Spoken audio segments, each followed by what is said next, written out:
இது இனிதுங்க. இன்னைக்கு எங்கள் வீட்டு சமையல் தாங்க. நல்ல சூடாக சாதம் வடித்து வச்சுருக்கேன். அப்புறம் எங்கள் வீட்டில் உர ஊற்றின தயிர் எப்பயும் வச்சுருக்கேன்.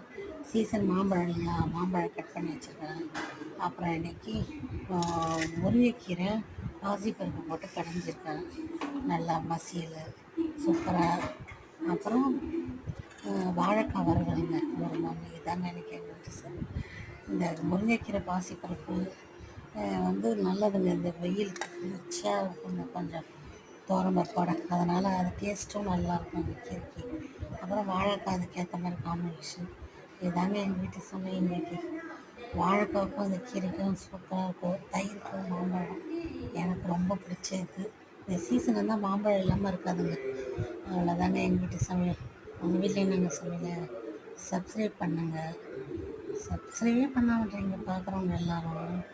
ஒரு லைக் போடுங்க எல்லோரும்.